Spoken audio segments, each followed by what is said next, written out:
It's time to ride it. 3, 2, 1, let's get it.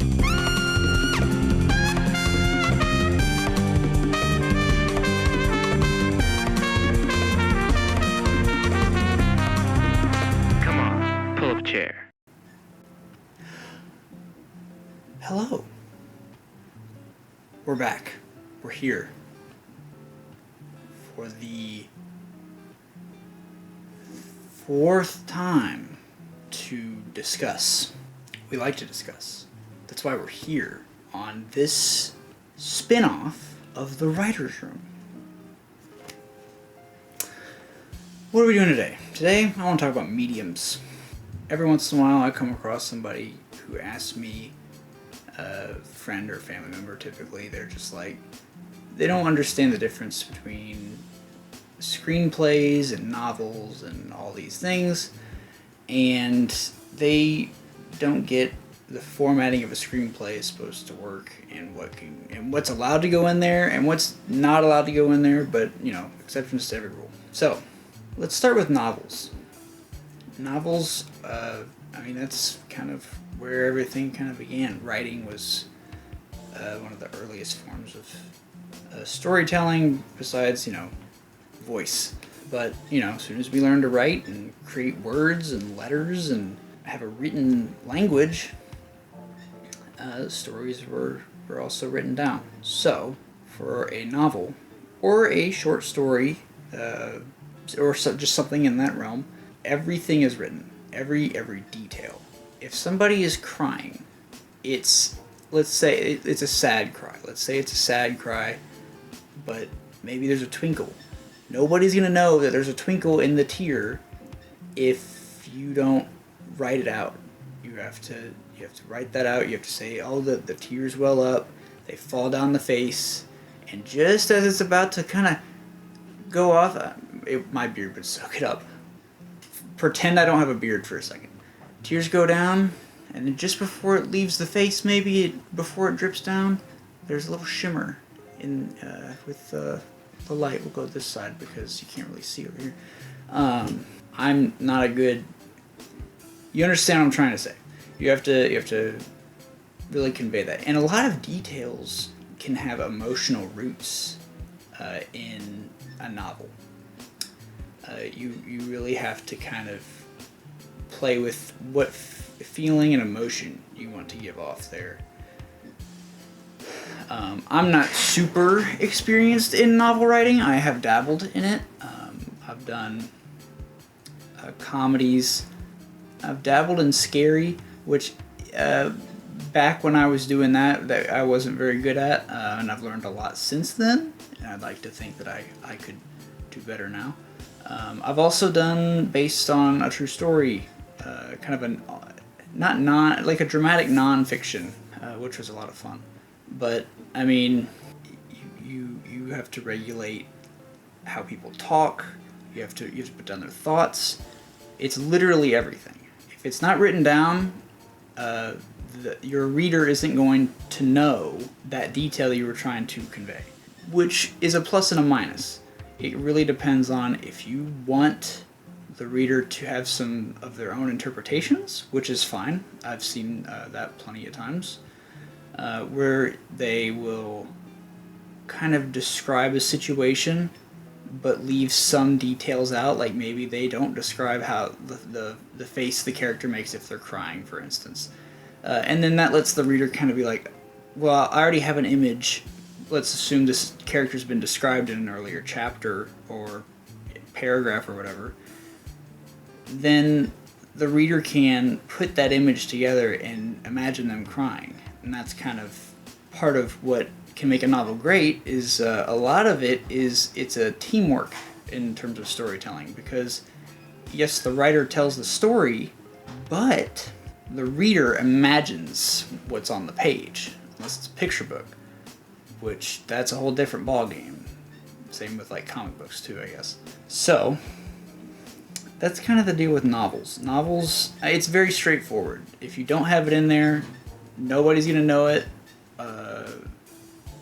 That's kind of the factual detail that you had in your head, but that can also be a plus if that's what you going for. And I think the same for a like comic book script. You have to describe as much as you can, but that's also a collaboration with another artist, because somebody has to illustrate, unless you're doing it yourself, which that's also a thing. People draw their own comics, but there are instances where somebody will write out a comic book script and somebody will illustrate it, but that's also more of a collaboration thing, and that might depend on the partnership. Maybe they kind of work on what those images look like together. Maybe the writer just writes it, gives it off to the illustrator, and the illustrator just cranks out what's on the page. I imagine that's depends on the person, depends on the team. And comic books and picture books, there's less images in a picture book than a comic book. Comic books, you're almost watching. It's almost like a PNG movie, if that makes sense. You're seeing every moment be illustrated, whereas a picture book, it's typically specific things. Yeah, I mean, it's specific moments, because you're typically a little more limited in terms of like a kid's picture book, for instance. You sometimes have 1 or 2 images per page, whereas a comic book you have however many you can fit on there, I guess. So that's we're kind of following this track, and so our first bit of altering is going to be in a screenplay. Now, this is what Braydan and I are all about. We do screenplays all the time on this show. Screenplays are vastly different. And also, by the way, on a little tangent here, I'm not going to go over like poems and like songwriting. I'm going to try and focus more on narrative stuff. Mostly because it's 2 very different categories. You can tell a story in a song, but I literally have 0 experience. That's not true. I have too little experience to feel comfortable speaking on something like that. Let's talk screenplays. Screenplays, I was taught that you start every screenplay with a transition that is more often than not fade in. Now, I'm going to talk about screenplays, and Brayden's going to come back and watch this, and he's going to be like, no, that's not right. And if he feels that way, he can make his own video and contradict everything I say if he wants to. And that'll be pretty funny. Now, screenplays are, it's another form of story, but you aren't writing with the intention of somebody reading it. Yes, somebody, well, actually not just somebody, lots of people are going to read this thing if it's going to be made. You have producer, director, the props department, or set design, your actors, and everybody has to kind of know what's happening. That being said, if you're just the writer, you cannot fill it with loads and loads and loads and loads of detail, and you can't put any camera angles in it, and you especially cannot be, and I made this mistake once early in college, but I had this character thought and wrote out their thinking, and no, you can't do that. That's not a thing, because if you put that in this case it'd be like an action line that I did, which was really stupid. You can't action out a thought bubble in live action. That's not a thing you can do. Now, if there was a plan to put like a graphic, like an animated like thought bubble in your movie, then you would have to describe that that's what's happening.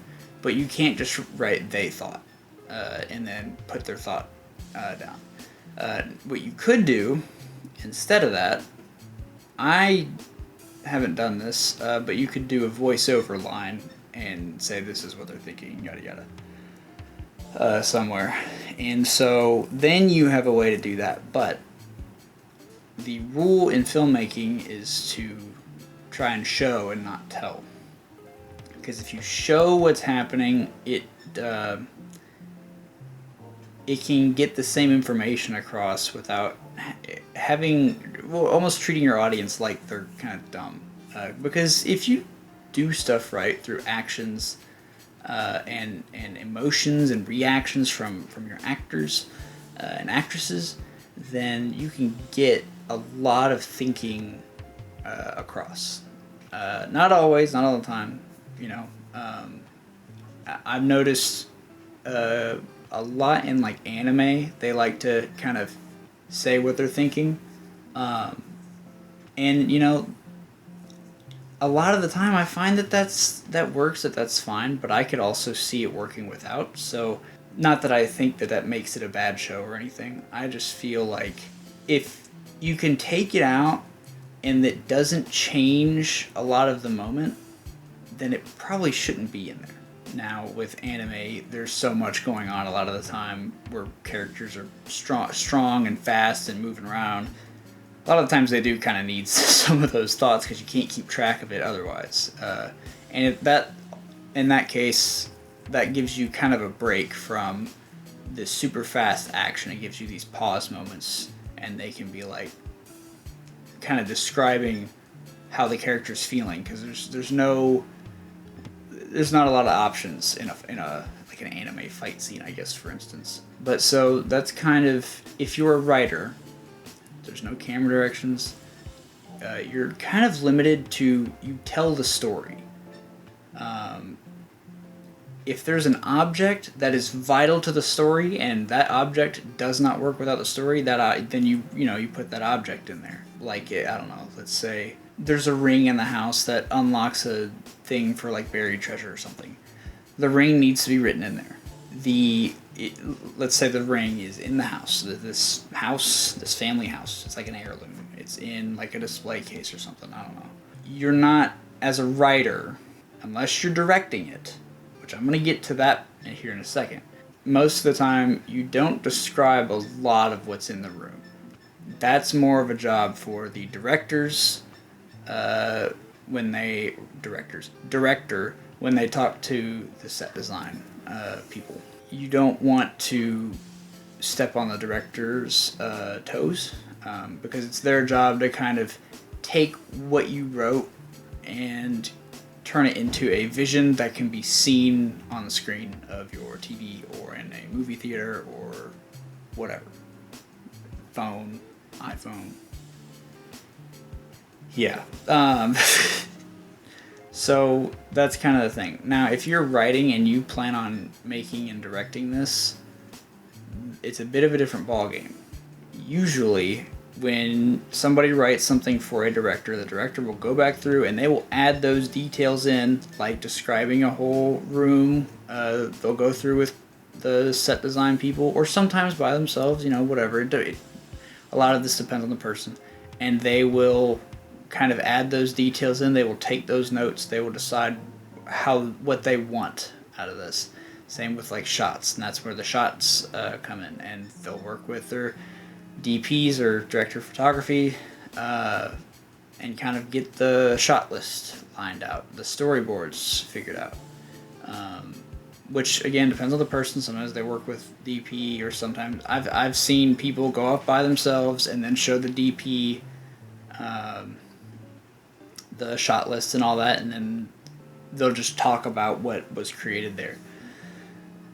So that's kind of the thing when you're writing as a writer and you're writing as a writer-director.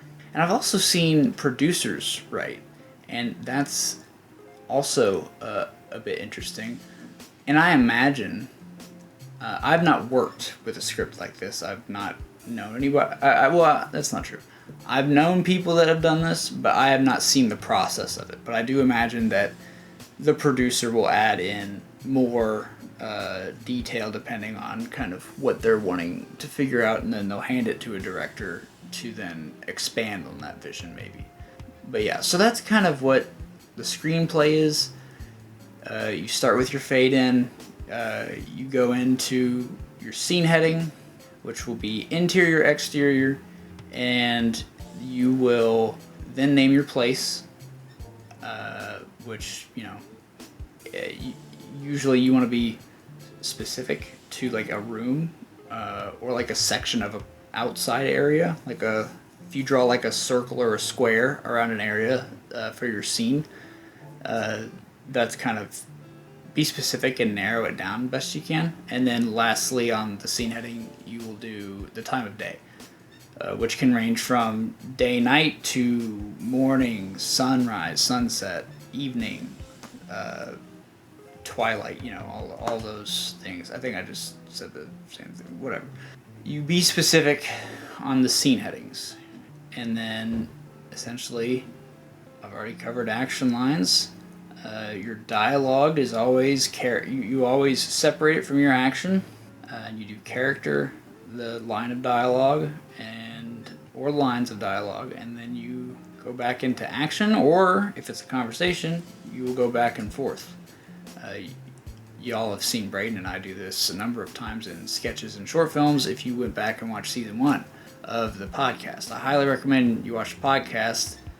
Season 1, we got some funny sketches, and I believe either soon or it's already out, there's a compilation of all of the season 1 things that we wrote, where it's just the table reads, so you can see kind of what we worked on.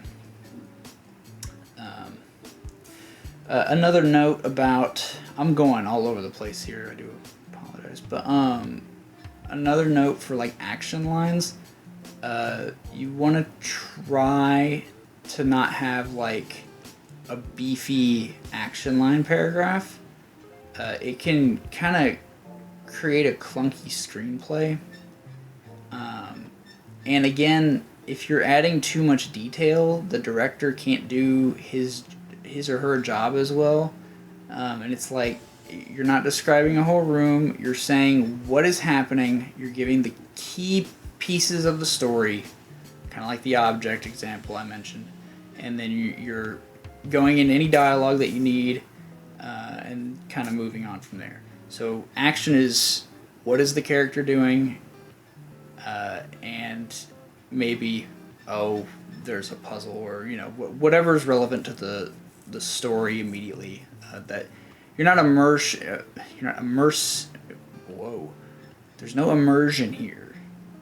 You're just kind of trying to get the point across. I had a hard time going from short stories to screenplays because I would have page-long action segments where it would just be scene heading, action, action, action, action, action, action, action, and then the next page would be dialogue. And I had a hard time with that, and slowly realized I need to just clean that up, get rid of that. It can help with readability. The longer a screenplay is, the less your fancy actors maybe want to read it.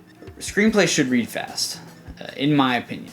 They should always read fast, and they should always read easy. Of course, easy depends on the story, like with most reading things, but yeah.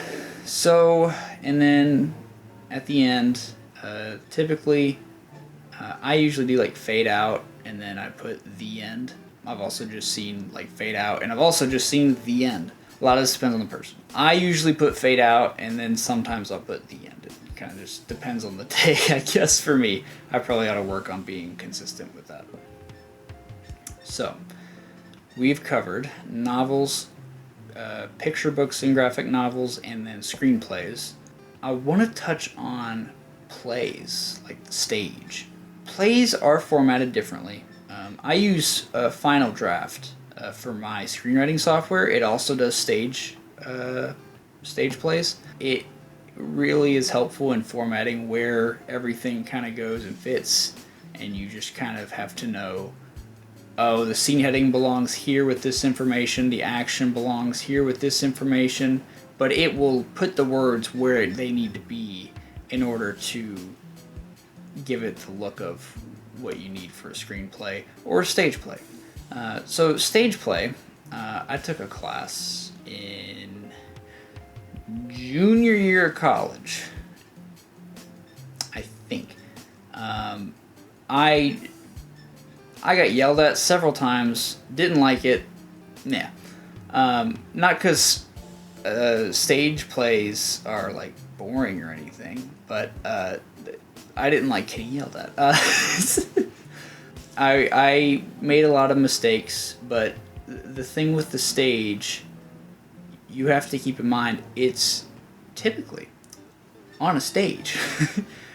You're not putting in camera directions, which if you're a writer, again, like I said, you wouldn't be doing that anyway, if you were writing a screenplay. But for a stage play, you don't want to write, you're not writing a screenplay. It's different. It's on the stage. So, when I say we're limited to the stage, what do I mean by that? What is the limiting factor there? You cannot go to 40 different places in, like, I don't know, let's say the play is like an hour. You are not going to be able to, unless you have a lot of money and a lot of people, you're not going to be able to go to 40 different places, believably. You have to be able to have your character travel to new places with the idea in mind that the stage can be transformed into that place. So, when I was writing plays in that class, and I learned that lesson, I tried to limit my plays to, at the most, I want to say like 4 or 5 locations. And that's at the most. So, it's not a lot of like running around to new spots.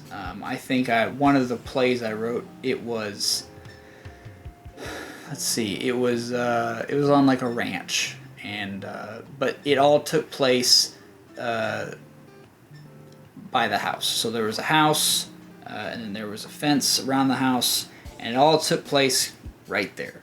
I had one scene heading, and that was it.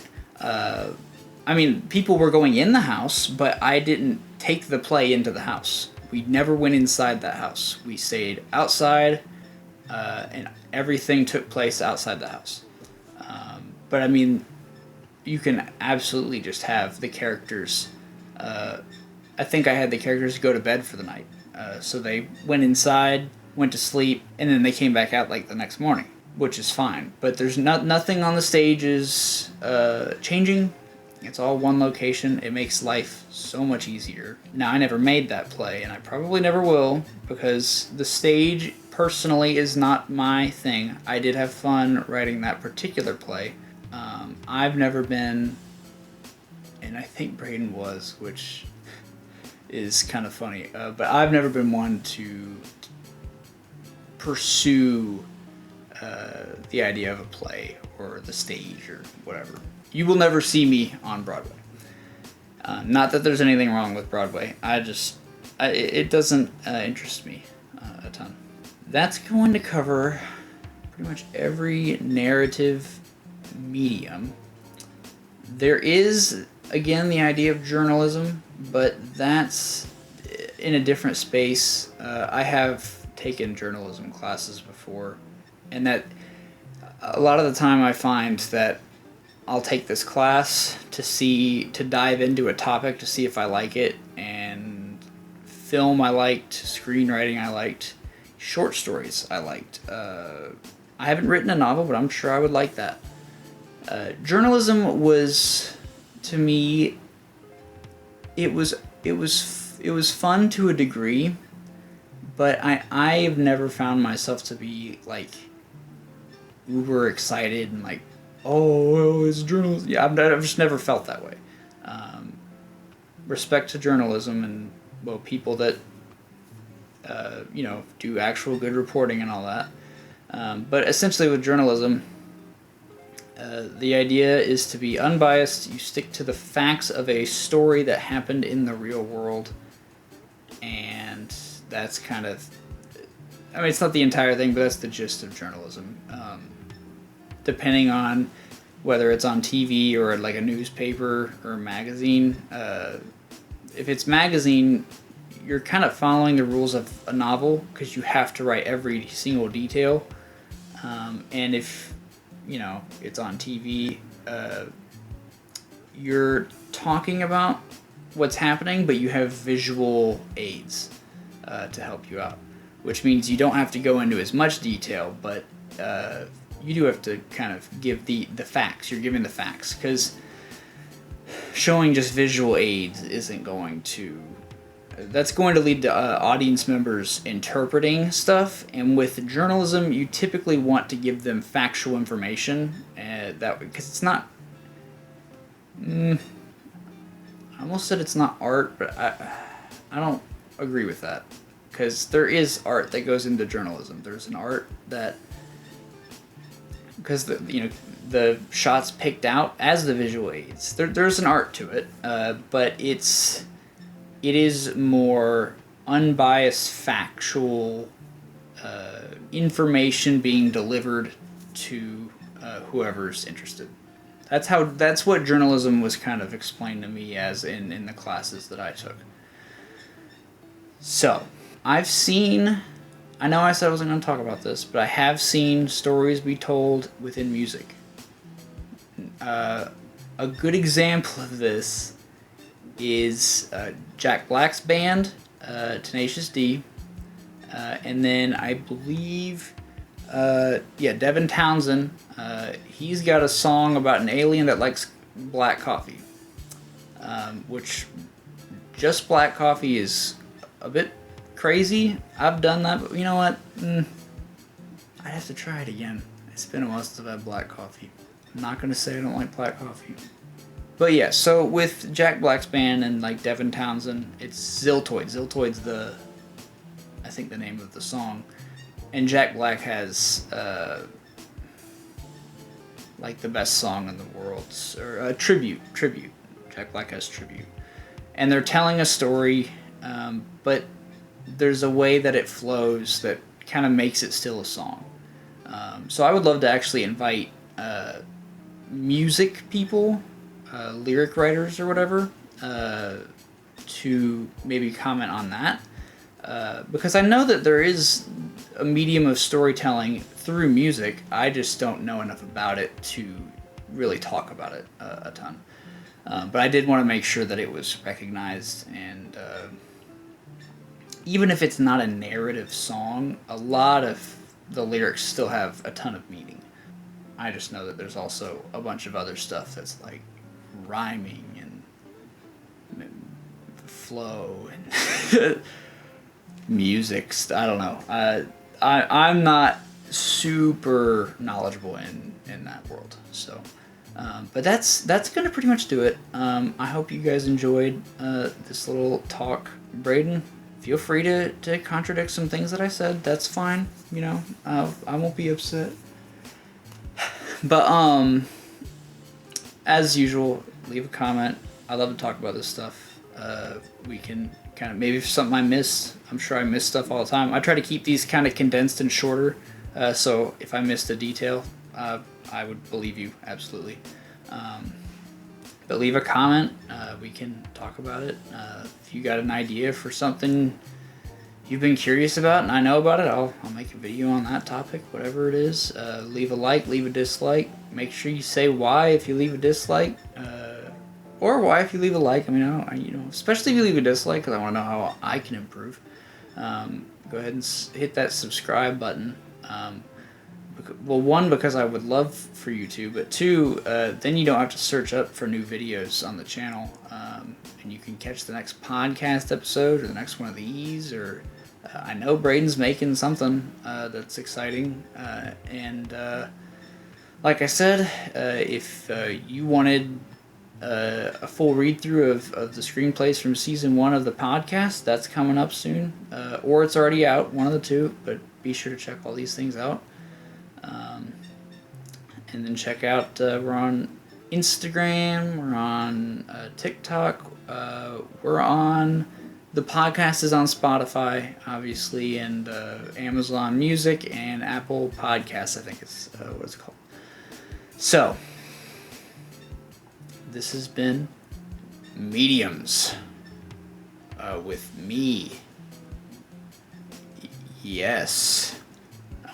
I hope everybody has a wonderful week.